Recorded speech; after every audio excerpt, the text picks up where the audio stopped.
Este ciclo de conferencias, 5 conferencias más o menos espaciadas por 15 días cada una, es un ciclo de conferencias con el cual la Universidad CES pretende empezar a generar un espacio de discusión alrededor de los temas de la geopolítica, toda vez que la intención de la universidad es, por supuesto, empezar con el programa de pregrado de geopolítica el próximo año, así que estamos en convocatorias abiertas y estamos haciendo bulla a través de todos los medios. Esta es una manera de hacerlo, empezando a generar espacios de debate sobre la temática acá en la universidad y por supuesto que en la ciudad.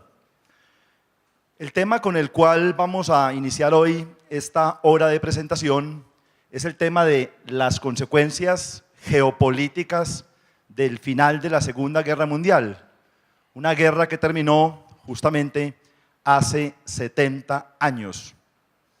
Vamos a mirar que esta guerra nos determina mucho más de lo que nosotros creemos y somos conscientes. Vamos a mirar que 70 años después de la guerra, sus consecuencias nos siguen acompañando y vamos a mirar a través de 14 momentos específicos cómo en 14 situaciones concretas, al menos 14, hay muchas más, yo he tomado 14, somos hijos de la Segunda Guerra Mundial. Los colombianos, por supuesto, y el mundo entero, como lo trataré de demostrar y como es además de fácil poder demostrarlo. El título entonces, hace 71 años, en lo que se llama mundialmente el Día D, ocurrió el desembarco en las costas de Normandía, al norte de Francia, de los grupos o los países conocidos en la Segunda Guerra, los países conocidos, como los aliados.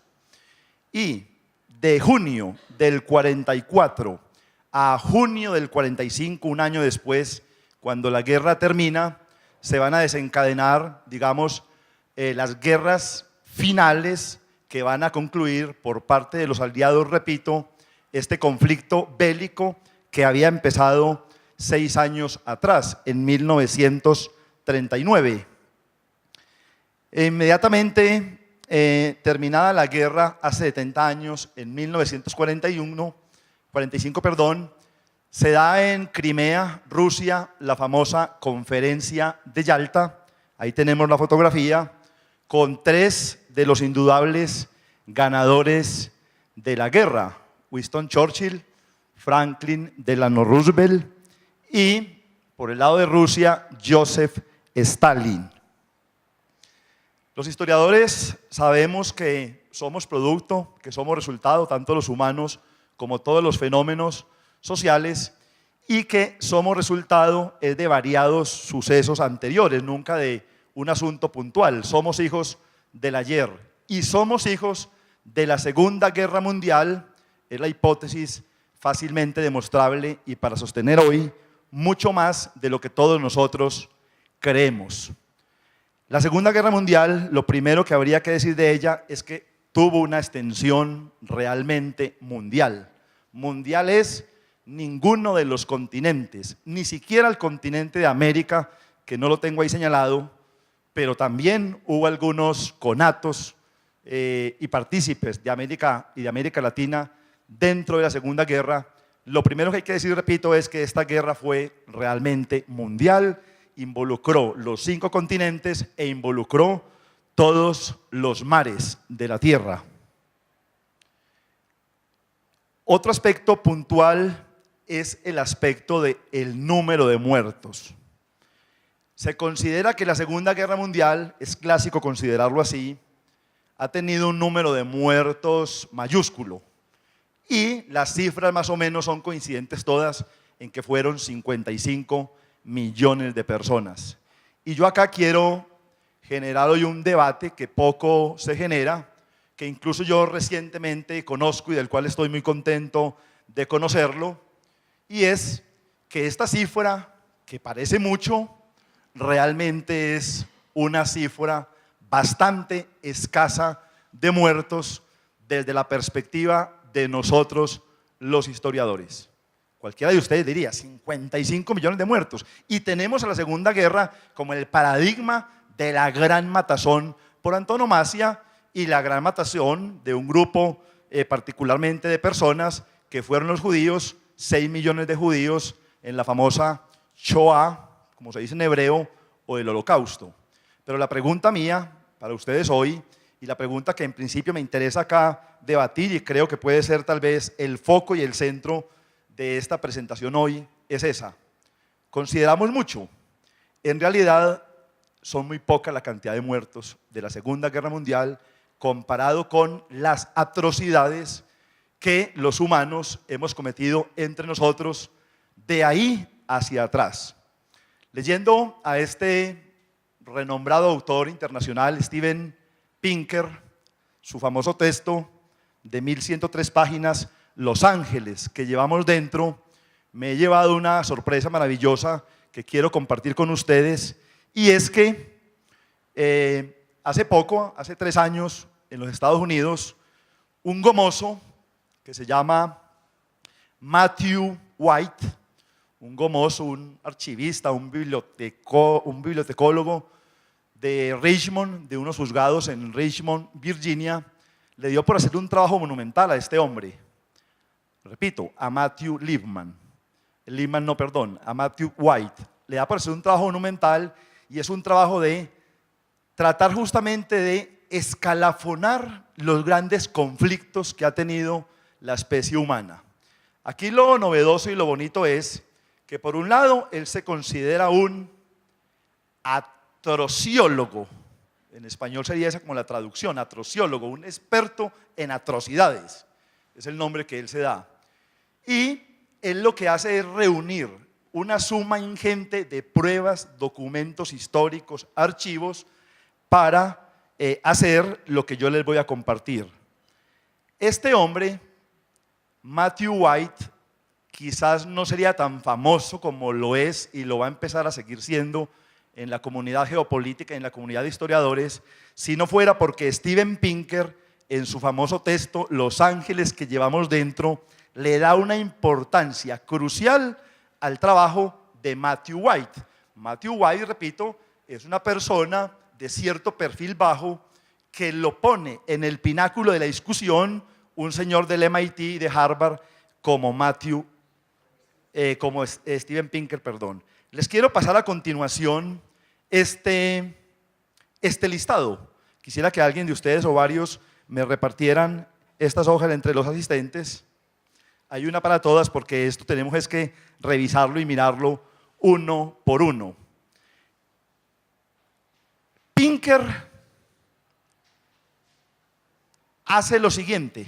La página 270 de su libro Los Ángeles que llevamos dentro nos regala esta perla que quiero que la tengan en las manos antes de que la empecemos a examinar, porque como les digo, creo que este es parte del plato fuerte de esta presentación hoy. La lista se llama la lista de White y el título es un título que me parece precioso por el juego de palabras. El título es posiblemente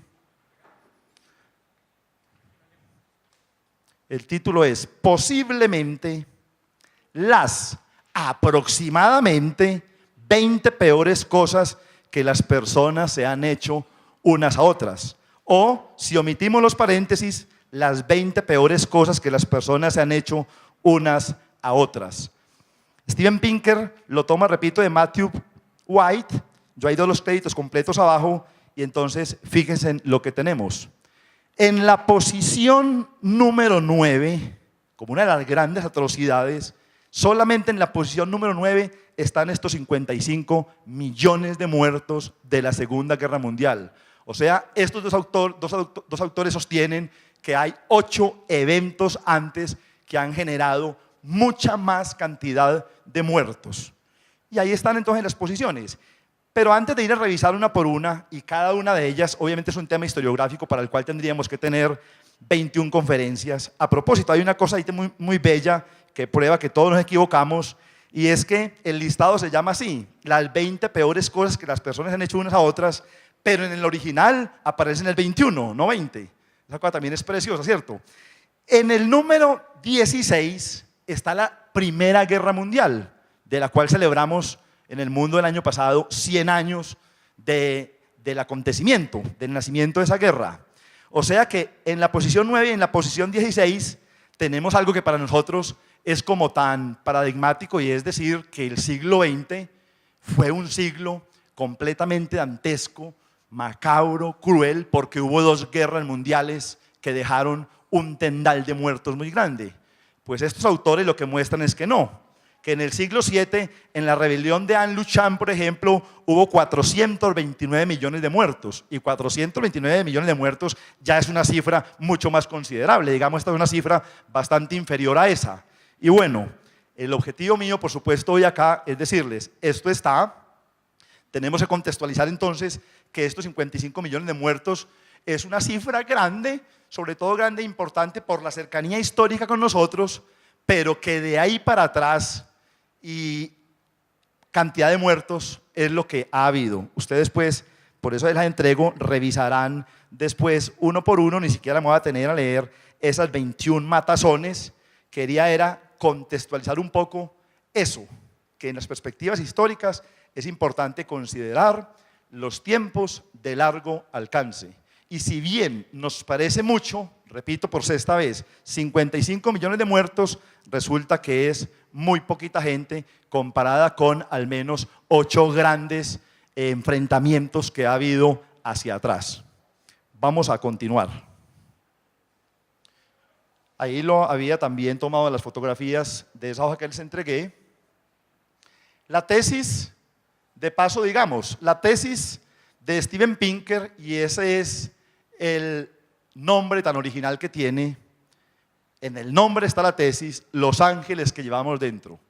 Esto parece pues un libro, lo he comentado acá, de autoayuda, de Osho, de Paulo Coelho, todo eso, y no, es uno de los psicólogos evolutivos y el director del Centro de Neurociencias del MIT, la cosa más impresionante que existe, y él lo que muestra es justamente lo que ya se deduce que estoy empezando a decir, y su título es clarificador.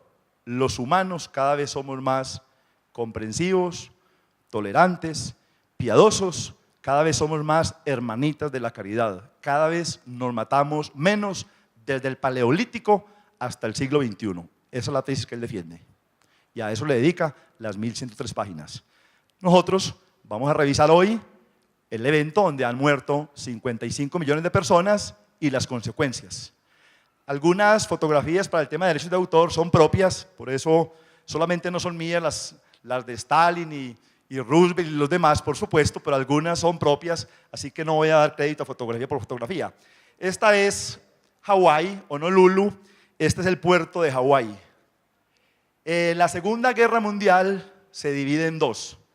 Antes de la entrada de Estados Unidos en el conflicto y después de la entrada de Estados Unidos en el conflicto.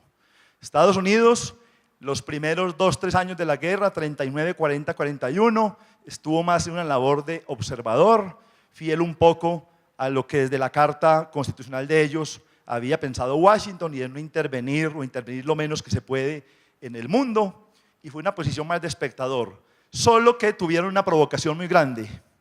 En este puerto, de esta fotografía al atardecer, o esta al amanecer, en el puerto de Hawái, en Pearl Harbor, el 7 de diciembre de 1941, el Imperio de Japón atacó una base naval norteamericana, y ahí comenzó Troya. Ahí comenzó la Troya de la Segunda Guerra Mundial, porque Estados Unidos, y más adelante lo voy a decir también, lo anticipo, en una reacción muy parecida a la del 11 de septiembre del 2001, dice: me han provocado en mi territorio, en mi casa, voy a defenderme con toda. Y esa fue básicamente la respuesta de Estados Unidos.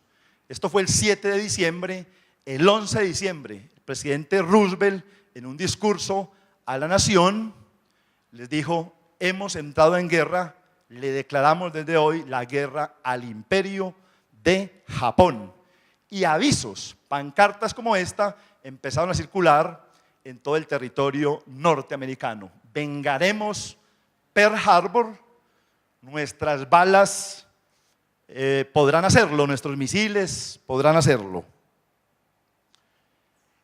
El discurso de Roosevelt se llama así, el discurso de la infamia. 3 días después, 4 días después del ataque a Pearl Harbor. Y literalmente hay una parte donde Roosevelt le dice a los americanos de Estados Unidos, el 7 de diciembre de 1941 será para los americanos una fecha que vivirá en la infamia, y es el título del discurso, el discurso de la infamia. Ahí fue Troya, inevitable la comparación, repito, con el 11 de septiembre del 2001. 14 consecuencias, dije, tiene la Segunda Guerra Mundial para nosotros, y esa es la primera. A partir de ese momento, Estados Unidos, y hasta el sol de este mediodía, se ha convertido en la potencia militar mundial, también económica y también política en ciertos aspectos, y asumiría esa función que a veces molesta tanto en tantos lugares del orbe, de ser esa especie de policía o guardián del planeta que llamamos, se consideran a sí mismos los adalides de la civilización occidental. Esta mañana escuchábamos, y el debate esta semana ha sido ese: ¿por qué Estados Unidos no se pronuncia todavía acerca del problema fronterizo entre Colombia y Venezuela? ¿Qué es lo que estamos diciendo? Bueno, ¿por qué el defensor de los valores de la civilización y la democracia occidental no dice algo? En lo económico, y estamos hablando siempre del primer punto, de la primera consecuencia geopolítica, en lo económico, Estados Unidos traza lo que universalmente se llama el Plan Marshall. El Plan Marshall es el plan de recuperación de Europa después de 1945. Los carteles lo dicen todo.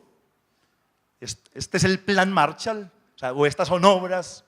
Hier Hilf der Marshallplan. Estas son las obras del Plan Marshall. Esto en Alemania y en Europa se veía por todo lado. Este plan fue un plan consistente en una gran cantidad de millones de dólares para reconstruir a Europa. Entonces, esos algunos préstamos y otros ayudas disfrazadas de préstamos y otros ayudas desinteresadas, entre comillas, verdaderamente, fueron los que ayudaron a resurgir a Europa de la destrucción en que quedó sumida.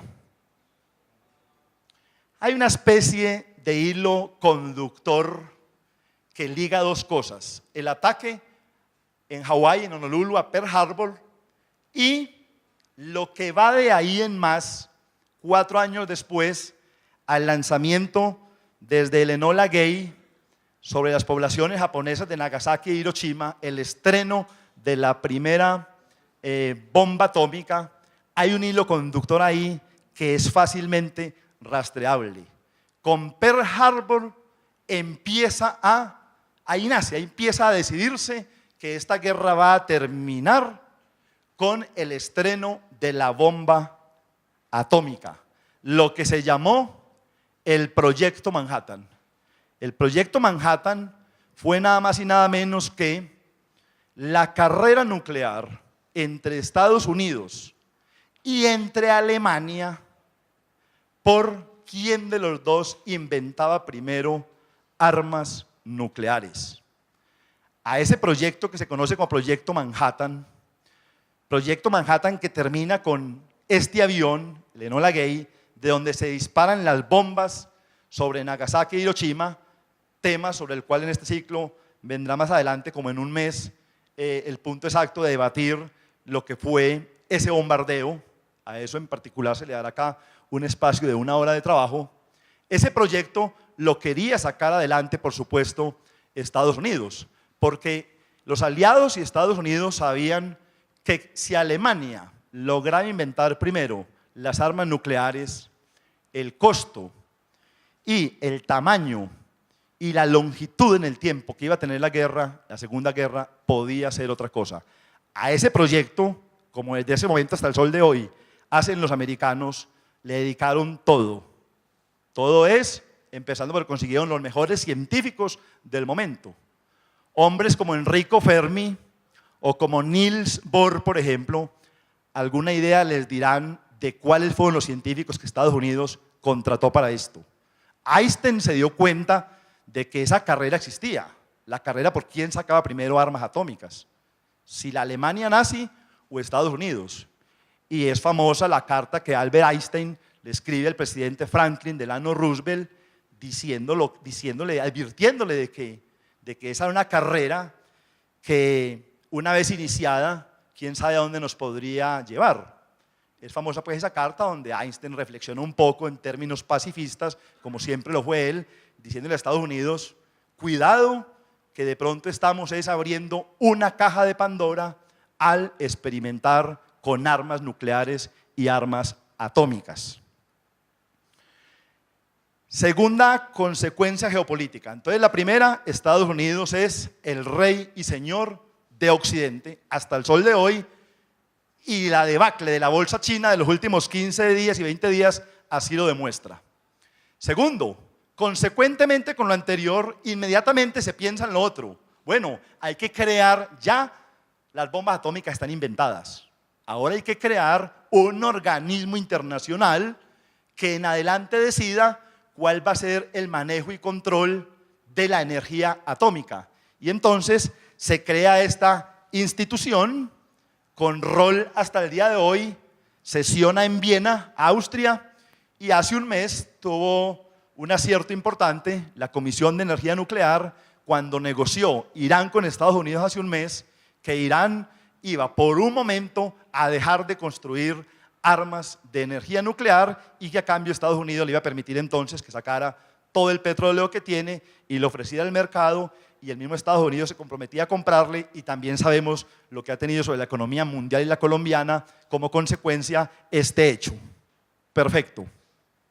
Lo que estamos demostrando es lo que me interesa, que estas 14 consecuencias de la Segunda Guerra Mundial son 14 consecuencias también mundiales. En consideración a 55 millones de muertos, de esos 55, 6 millones de la comunidad judía, en la conferencia de Yalta del 45, a donde van los ganadores, la foto que mostré al comienzo, entonces se decide crear la Organización de las Naciones Unidas, vigente hasta el día de hoy y resultado de la Segunda Guerra. La Shoah en hebreo, el holocausto, la matanza. Entonces, pensando en eso, se creó una institución mundial que es la ONU. Se creó en la ciudad de San Francisco en 1945. Hoy en día todos sabemos, hay 198 naciones del orbe que adhieren a Naciones Unidas. O sea, una institución universal, multilateral, creada allí en el 45 en California. La sede de Naciones Unidas, su sede principal, el edificio de Naciones Unidas en Nueva York. Cuarto, se crea una bobada de nada, de World Bank, el Banco Mundial.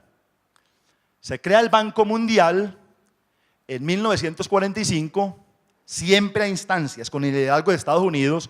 De hecho, se crea en Estados Unidos, se crea en el estado de New Hampshire, en un complejo hotelero que se llama Bretton Woods, y acá se decide una cosa más o menos importante y que tiene más o menos impacto para el bolsillo de nosotros hoy, esta mañana, y en las mañanas que siguen de nuestra vida.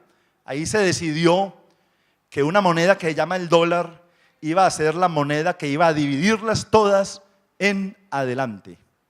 Esas son obviamente unas discusiones académicas muy interesantes. Asistió a esa conferencia, asistió nada más y nada menos que el economista británico John Maynard Keynes, premio Nobel de Economía, por el lado de Gran Bretaña, que Gran Bretaña tenía ciertas reservas, siendo aliada por supuesto, tenía ciertas reservas con que la moneda de curso para dividir las otras en el mundo fuera el dólar. Y entonces mandó a John Maynard Keynes. Y por el lado de Estados Unidos estuvo un economista que se llama Harrison White, y se conoce también la conferencia de Bretton Woods como la conferencia entre White y Keynes. En todo caso, acá había muy poco para hacer. Londres estaba destruida, Inglaterra estaba bastante destruida, no así Estados Unidos. entonces acá se decidió que en adelante el dólar iba a ser la moneda que iba a cambiar el resto de monedas en el planeta Tierra. La sede del Banco Mundial en Washington, una pared principal bastante grisácea ella. El dólar entonces como la moneda que las cambia a todas en el mundo, y se crea a la par y junto con el Banco Mundial el FMI, el Fondo Monetario Internacional también. O sea, las dos grandes instituciones que rigen la economía mundial como consecuencia de que los aliados, y en particular el aliado mayor que era Estados Unidos, hubiera tenido el papel protagónico que tuvo en la Segunda Guerra Mundial. La actual directora del FMI es la francesa Christine Lagarde, todos la hemos visto de tanto en tanto, día por día en el noticiero. La sede del FMI, junto con la del Banco Mundial, también en Washington. Sexta consecuencia de la Segunda Guerra Mundial. Se crea la antecesora de la Organización Mundial de Comercio, que fue la Organización Internacional de Comercio.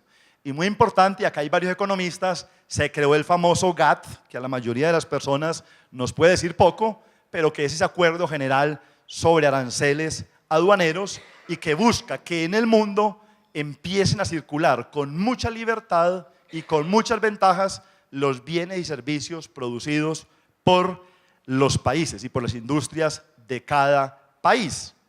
Quiere decir nada más y nada menos que creado el Banco Mundial, el Fondo Monetario Internacional, el antecesor de la Organización Mundial de Comercio y el GATT, es fácil ya sospechar que también en la Segunda Guerra Mundial, no le dedico pues como diapositiva por aparte por decirlo así, se crea o nace el neoliberalismo, que digamos va a coger mucha fuerza en los años 90, pero este es acá el nacimiento de no solamente la economía global ante una guerra que fue global, sino que el neoliberalismo nace acá con estas instituciones tan fuertes, asimismo tan criticadas, porque tanto FMI como Banco Mundial, como Organización Mundial del Comercio, ustedes saben que son bastante criticadas, y cada año que se reúnen, reúnase donde se reúnan, desde hace por lo menos 15 o 20 años, siempre se arma un alboroto, estén donde estén.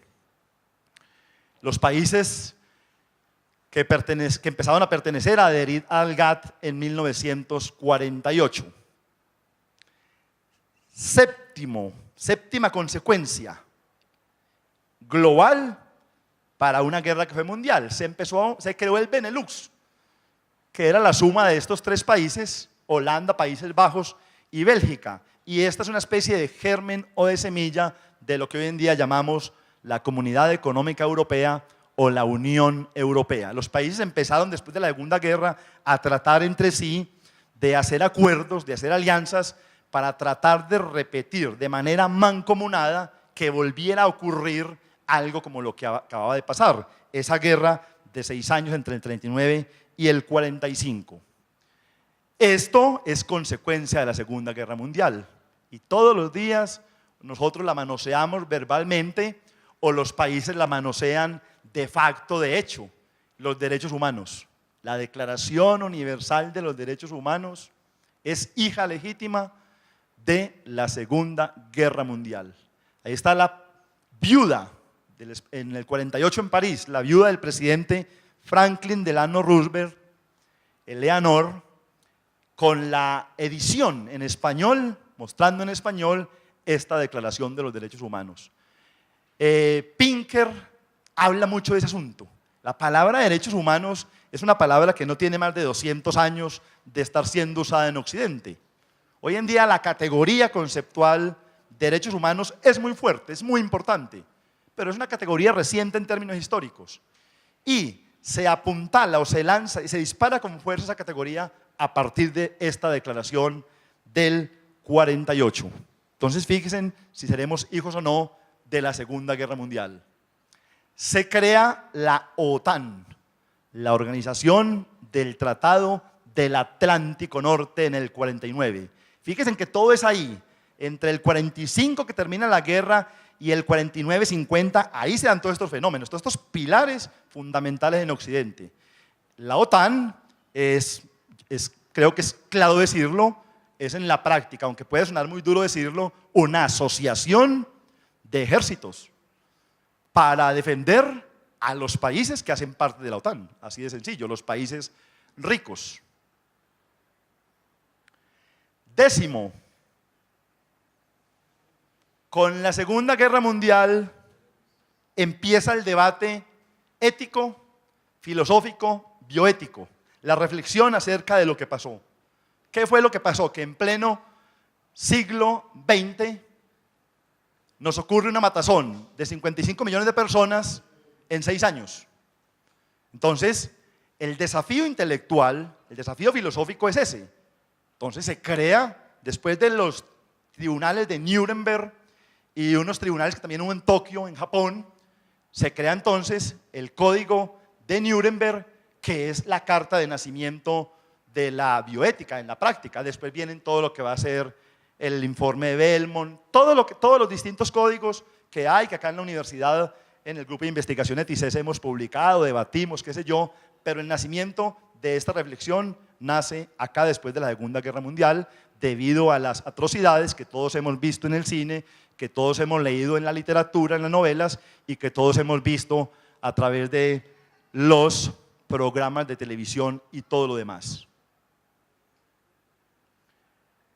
Otro gran resultado de la Segunda Guerra Mundial. Se funda un Estado que no existía, el Estado de Israel.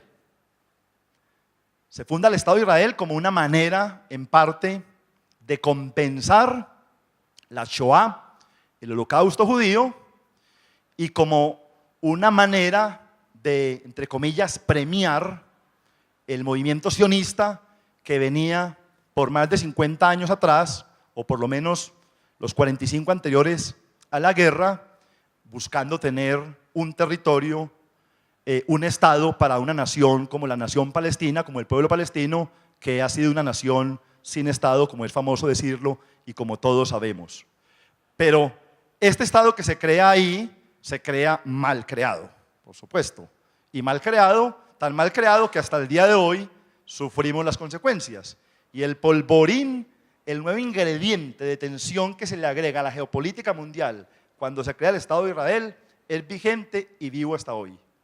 Las Naciones Unidas miraron varios territorios, pensando en dónde crear, establecer el Estado de Israel. Pensaron incluso, quien lo creyera, en Argentina, en fundar el Estado de Israel en Argentina.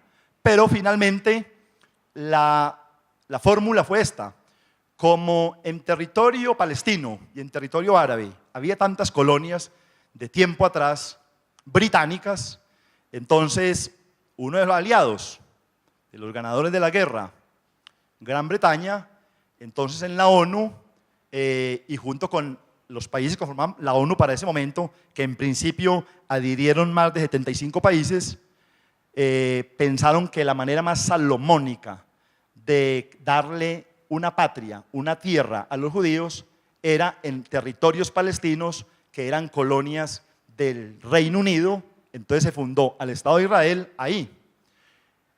Más demoró el Estado de Israel en fundarse, por supuesto, como todos lo deducirán, que los pueblos árabes y el territorio palestino declararle la guerra al Estado de Israel el mismo día en que se funda el Estado de Israel, y eso hasta el mediodía de hoy. Ahí está el conflicto, el polvorín vigente, tal cual. Nace un Estado poderoso, porque el Estado de Israel que no estaba es uno de los estados más poderosos hoy en día, por lo menos es uno de los ejércitos más poderosos que hay en el mundo, el Estado de Israel, y también todos acá lo sabemos, por eso que llamamos ambiguamente cultura general. Recuperan el hebreo, vuelven a hablar el hebreo y empiezan a prosperar en ese territorio pequeño que les dan, desértico que les dan, y hoy en día son una nación que cuenta y cuenta mucho en la política y en la geopolítica internacional. Aspecto número 12 o consecuencia número 12. En la Segunda Guerra Mundial se probaron todas las armas habidas y por haber y todos los frentes de batalla habidos y por haber. Y hubo entonces una gran cantidad de investigación, descubrimiento y materialización alrededor de la industria aérea, por lo cual podemos decir que la era espacial nació con la Segunda Guerra Mundial. Y con la Segunda Guerra Mundial y los ganadores y perdedores de la Segunda Guerra Mundial, que ya lo veremos a continuación, viene esta carrera por la conquista del espacio que no termina y que hoy en día todos lo sabemos, sigue dominando Estados Unidos, domina también Rusia, domina también China y también India está metida ahí. Hasta Colombia ha tenido ganas de comprar disque satélite y qué sé yo. Nace, todo el mundo lo ha ido a mencionar, la Guerra Fría. Nace la Guerra Fría.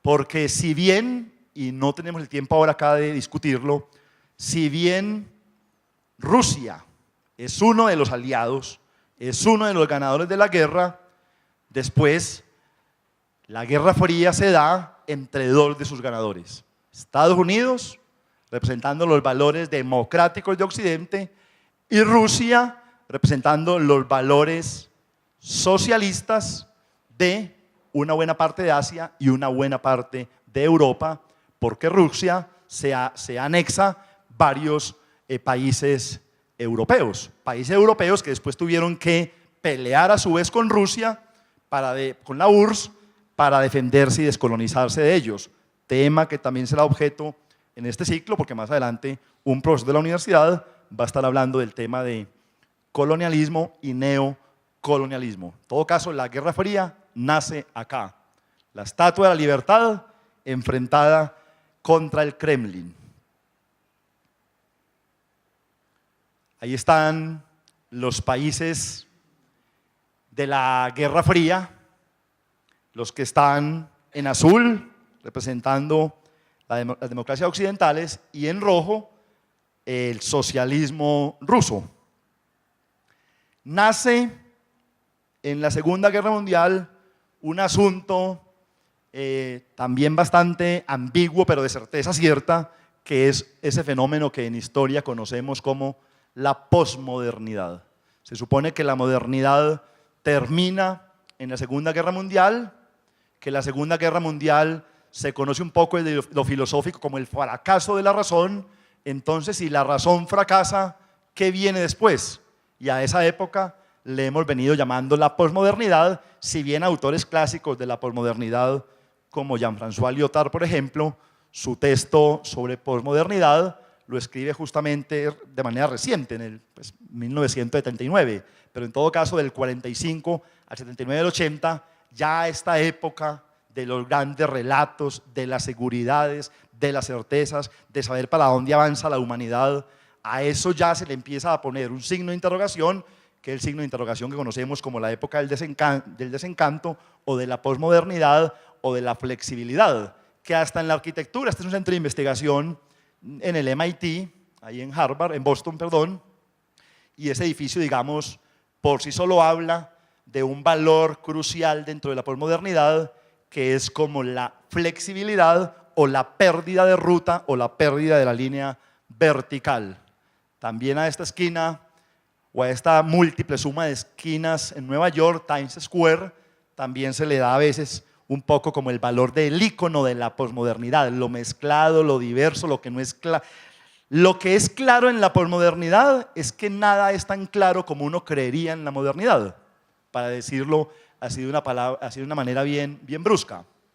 Jean-François Lyotard, el pensador que como les digo, catapultó el pensamiento posmoderno en todas las ciencias sociales, todos estos debates, que son los debates de la posmodernidad, época en la cual pues se supone que estamos inmersos desde el punto de vista de la historia y la filosofía. Bueno, ¿cuál fue el papel de Colombia, del pueblito, en la Segunda Guerra Mundial? ¿Qué tuvo que ver con Colombia? Obvio, el pueblito pues pone puebladas en la Segunda Guerra Mundial. Algo le tocó. Y quisiera detenerme en esto que tocó, que sigue siendo tan risible como lo que ocurre en la mañana de hoy o en la tarde de ayer en nuestro país. Tras el ataque a Pearl Harbor, también Colombia dijo: yo me meto, yo participo en la Segunda Guerra Mundial.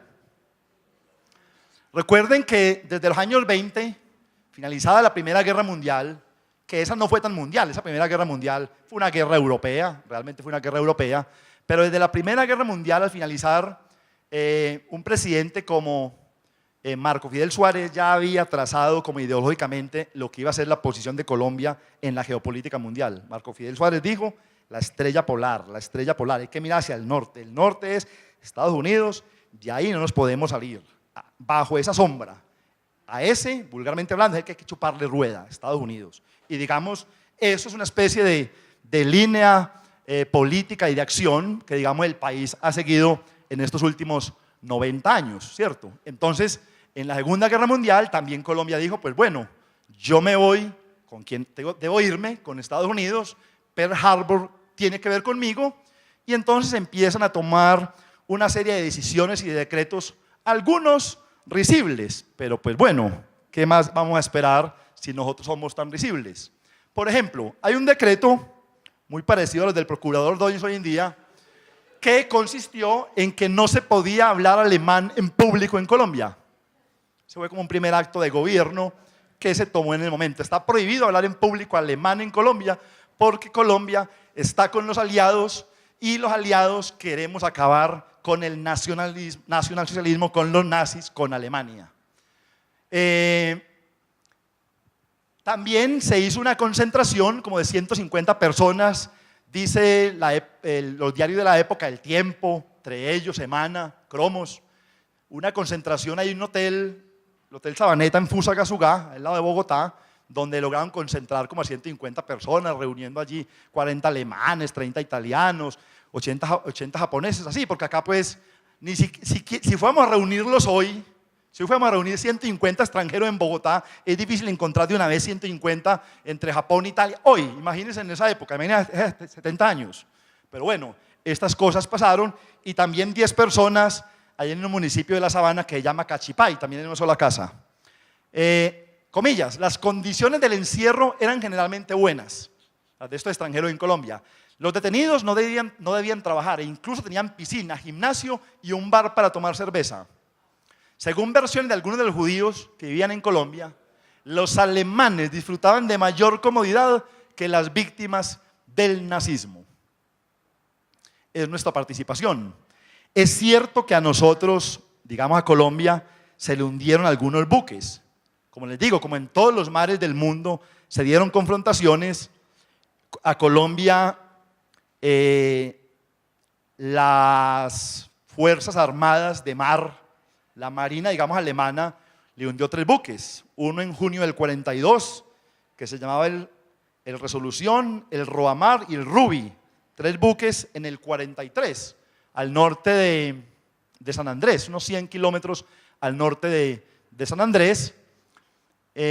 Colombia en total, a diferencia, por ejemplo, de Brasil o de Argentina, no puso ni 600 muertos en la Segunda Guerra Mundial, y muchos de esos muertos fueron estas embarcaciones. A diferencia, por ejemplo, de Argentina. Argentina enroló 40.000 personas de manera voluntaria que se fueron a pelear contra Alemania. Brasil mandó 30.000 personas, el Estado brasileño. Pero bueno, Colombia de todas maneras, digamos, hizo su mención. Y para finalizar, está lo que se llama el paso de Hitler por Colombia. Ustedes saben que con personajes como Hitler y tantos otros, y más cuando mueren en condiciones como la de la guerra, Berlín estaba destruida, el Reichstag estaba en el suelo. Entonces, esa hipótesis, digamos, de consenso mundial, de que él se suicidó con su perro, su pastor alemán, y con Eva Braun, su esposa, antes de que las tropas rusas llegaran a donde él estaba, al búnker donde él estaba, esa hipótesis, pues digamos, es la más aceptable. Pero sin embargo, hasta el sol de hoy, y digamos canales tan importantes como History Channel o The Discovery Channel, hasta hace poco están tratando el asunto y lo pasan por televisión, ustedes en YouTube lo pueden ver perfectamente. Esto sigue generando como igual, ustedes saben que acá en Otro de Medellín todavía hay gente que se hace la pregunta de si Pablo Escobar murió o no murió. Estas cosas siempre pasan. Yo les quiero leer, porque me parece importante leérselas todas, esta hojita del supuesto paso de Adolf Hitler por Colombia, que también tiene, pues como todo, un poco de realismo mágico, como son estas medidas que se tomaron en su momento. Les leo esta hoja, es muy corta, pero es muy aclaradora de que hay testigos, hay pistas, hay documentos que prueban que estuvo en La Guajira, en Tunja, en Bogotá, todo lo demás. Les leo.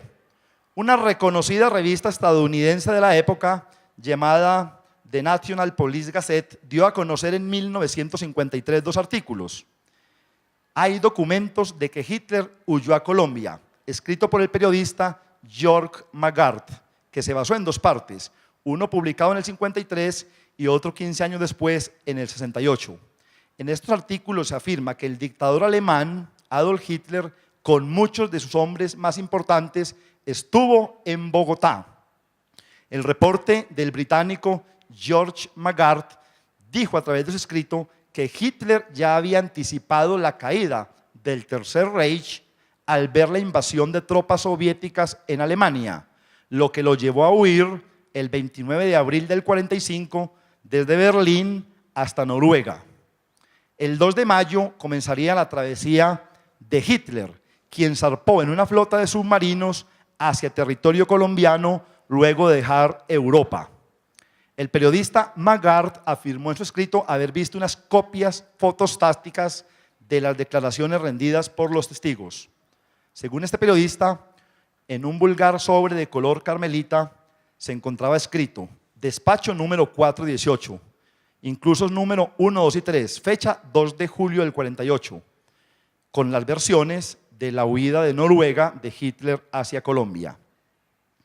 Al llegar a Colombia, el periodista Magart publicó que el señor X, como llamó el fanático nazi que acompañó al Führer, dijo lo siguiente: Hitler arribó en el submarino 1048 a Bahía Honda, en La Guajira, Colombia, en las primeras horas de la mañana del 10 de julio de 1945. Vino acompañado por 6 hombres, 2 técnicos en radio e instrumentos de precisión, 2 tenientes coroneles, el uno de la infantería y el otro de artillería, y un mayor de la Fuerza Aérea y un experto en submarinos. Según el testimonio, Hitler y sus acompañantes estaban vestidos de civiles e incluso utilizaron vestimenta que habitualmente utiliza cualquier ciudadano colombiano de La Guajira. También traían con ellos una suma de $3 millones. Al mismo tiempo dijo, comillas, después de desembarcar en la amplia y bella bahía, fueron recibidos por 2 agentes coordinadores y 4 indígenas fuertes, estos últimos encargados de llevar su equipaje. Fue además un informante colombiano, nombrado con un alias por el periodista británico Magart, quien fue uno de los principales partícipes de la llegada de Adolf Hitler al país, puesto que con anterioridad se había comunicado con un agente alemán que le había pedido un lugar seguro en Sudamérica para llevar a Hitler y sus principales allegados en caso de perder la guerra. Según el periodista, el hombre colombiano era una persona acomodada que había estudiado en Europa y conoció a Hitler durante los Juegos Olímpicos de Berlín en el 36, cuando la guerra todavía no había empezado. Gracias al contacto de un viejo alumno con el ministro de guerra alemán, el señor X logró tener una entrevista con el dictador, a quien admiraba por su personalidad arrollante. El seguidor colombiano no dudó ni un segundo en sugerir a Colombia como el lugar más seguro, diciendo lo siguiente: yo entonces recomendé a Colombia, mi patria, como el lugar más adecuado. Sus inmensos territorios, casi deshabitados, constituían para el Führer un refugio seguro. El señor X narró que el dictador vivió de incógnito en 3 fincas de la sabana de Bogotá. Durante su paso por la capital colombiana, dijo que Hitler recibía todos los periódicos y The New York Times le era traducido diariamente. Tenía 3 emisoras clandestinas en camionetas y permanecía en comunicación constante con sus agentes, con una retirada perfecta.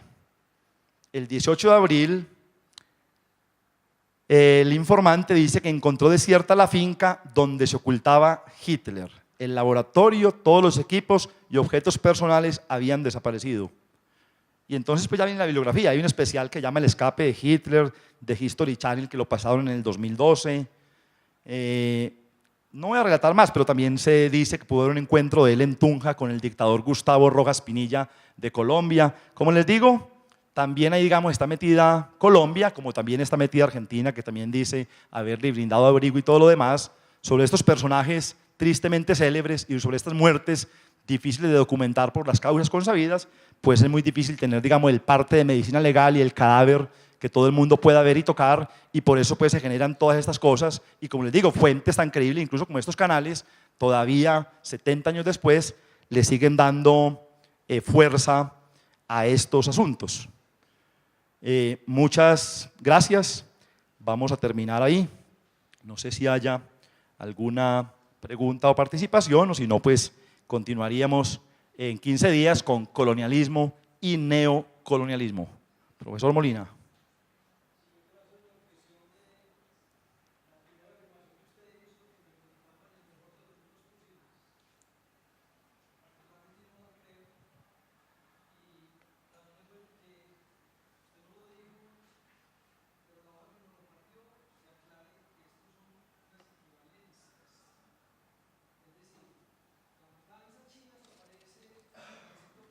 La de Anne Luchan.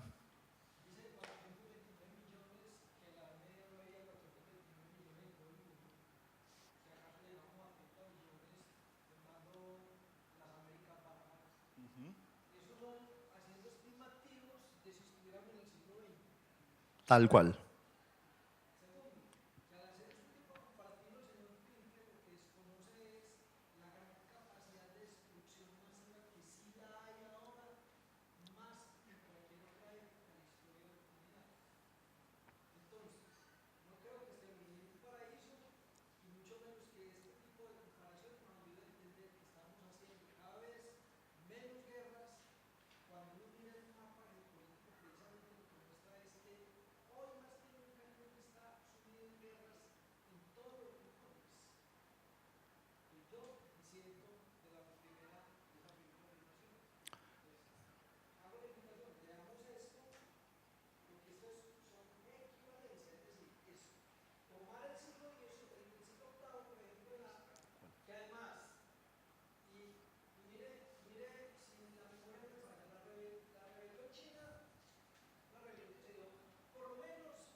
Lo que el profesor Molina dice es cierto, y ahí en la columna justamente Pinker y Matthew White lo dicen, es el número de personas equivalentes a la población del siglo XX, o sea, tal cual, en ningún momento ellos están falseando ni la información ni las estadísticas, sino que están haciendo este listado es en un contexto, o Pinker lo toma en un contexto. La afirmación de Pinker, lo que pasa es que esa afirmación, pues obviamente se demora 1103 páginas en ser demostrada, es la afirmación de que del Paleolítico al siglo XX los humanos somos eso que yo digo que dice Pinker, y que además estoy de acuerdo con Pinker. Somos, pues después de leer su trabajo, somos seres humanos más angelicales. Y él lo que va a decir es, me pongo como si fuera en el papel de él después de leerlo, que nos duela todo esto que está pasando y que nos duela una sola muerte. Eso es consecuencia de la hipótesis justamente de ellos. Para finalizar, y creo que finalizo en ese contexto, quiero hablar de los maximalismos y los minimalismos, porque era justamente una de las objeciones que yo me esperaba, y que bueno que la haga el profesor Molina, porque si uno pone esto en contexto, o uno lo maximiza o lo minimiza, pues puede tener herramientas de, digamos, de naturaleza argumentativa académica diferente para poder contextualizar este fenómeno. Y lo vamos a poner en contexto con un caso local. En El Espectador, el domingo 12 de julio del 2015, o sea, hace un mes y medio, el escritor Héctor Abad escribió un texto que se llama Uribe, el maximalista. Hago una aclaración, por supuesto que Héctor Abad, porque le sigo la pista a sus trabajos periodísticos y como escritor, como varios de ustedes, Héctor Abad aquí no lo cita, pero Héctor Abad ha sido un hombre que ha leído la obra de Steven Pinker, no solamente este último texto, sino que sistemáticamente ha leído la obra de Pinker. Entonces no lo va a citar, pero yo podría decir que este es un texto de clara inspiración pinkeriana por su contenido. Hace algún tiempo en un evento académico yo celebré el hecho de que en Medellín hubiéramos pasado de 7.500 homicidios al año a 750. Un joven furioso me interrumpió y dijo, rojo de indignación moral, que nuestra ciudad seguiría siendo una porquería mientras hubiera un solo asesinato al año. Yo estoy de acuerdo en que todos debemos aspirar a construir el paraíso, pero eso no me impide creer que por horrible que sea, es menos mala una ciudad con 750 asesinatos que con 7.500. La actitud de este joven podía definirse como maximalista. El maximalismo consiste en defender una posición extrema sumamente útil en una discusión política, sobre todo si uno está en la oposición y no en el gobierno. Los maximalistas sacan a relucir una moral absoluta para negar cualquier logro o avance en una situación dada. Si un país disminuye las tasas de desnutrición o mortalidad por hambre, el maximalista dice, esa disminución es una infamia para distraer a la opinión. Ningún niño debería morir de hambre en el país.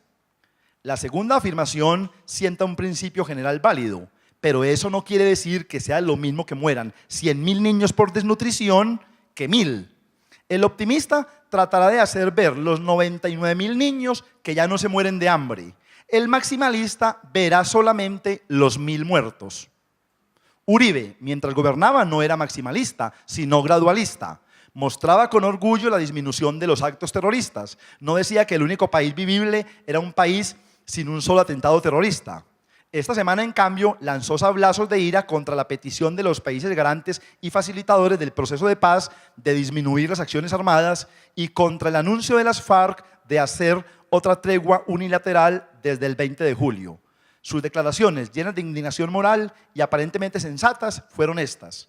Desescalar el conflicto es una propuesta inhumana. ¿Cómo así que no se asesine a 10 sino a 3? La vida no se puede tasar. Lo que requerimos es que los países garantes le hagan el bien a Colombia de exigirle al terrorismo el cese unilateral del crimen. Esto, desde el punto de vista de una moral perfecta, suena bien. Nadie debería morir asesinado, de acuerdo. Si una mujer tiene 10 hijos y le matan uno, la pena es inmensa. Pero uno no puede negar que sería peor si le mataran 9. Si yo digo que prefiero un país en donde los corruptos se roben el 10% y no el 90%, mi preferencia no es moral, sino práctica. Cuando el astuto Turbay decía que había que reducir la corrupción a sus justas proporciones, el problema estaba en la palabra justas. Ninguna proporción es justa. Ninguna proporción es justa. La lista de White. Pero sí es preferible una corrupción del 10% que una del 90%. Desescalar el conflicto, es decir, hacer desminados, declarar una tregua unilateral, no atentar contra la infraestructura, renunciar a los bombardeos aéreos a cambio de un cese al fuego comprobado, es algo que ahorra vidas humanas y tragedias personales y ambientales. Decir que esto es inhumano es aspirar a acciones divinas de bondad absoluta. Lo humano, en cambio, es mejorar un poco una situación espantosa. Cuando Uribe desmovilizó y perdonó a 30.000 paramilitares, muchos de ellos narcos, salvó una decena de extraditados, llevó a cabo una acción conveniente que desescaló la violencia en Colombia. Debería dejar a Santos hacer lo mismo con la guerrilla, en lugar de pasearse por el mundo diciendo la mentira de que Colombia se está hundiendo en el abismo de terror en el mismo momento en que, con relación a las tasas de su gobierno, los homicidios de soldados y civiles disminuyen. Y sobre esto hay cifras concretas de mejoría, no alaraca ni propaganda moral maximalista. Yo creo que la lista de Matthew White está justamente en ese orden de cosas y que el libro, la tesis de Pinker, está ahí. Cada vez nos duele más cualquier agresión, cualquier atentado, cualquier guerra cada vez más la categoría conceptual derechos humanos, los niños desde los 2 años se la están diciendo al papá, al maestro, al psicólogo, al rector, a la mamá, a todo el mundo, cada vez más, para decirlo de una manera muy ordinaria, una lechuza pateada en un estadio o un toro aporreado, acuchillado en unas corralejas en cualquier lugar del mundo nos genera indignación. Cada vez más tenemos una sensibilidad bastante despierta y cada vez somos más susceptibles a los horrores y a las masacres y a lo que no debería ser. Según la tesis de Pinker, que repito, pues qué bueno haberla podido lanzar acá, desarrollar acá, decirles que existe y que hay que ver las cosas desde el punto de vista maximalista o minimalista. ¿Qué falta para mejorar? Claro que falta para mejorar, pero que hay progresos, avances éticos y morales, estoy totalmente convencido de que los hay. Buena tarde y buen almuerzo.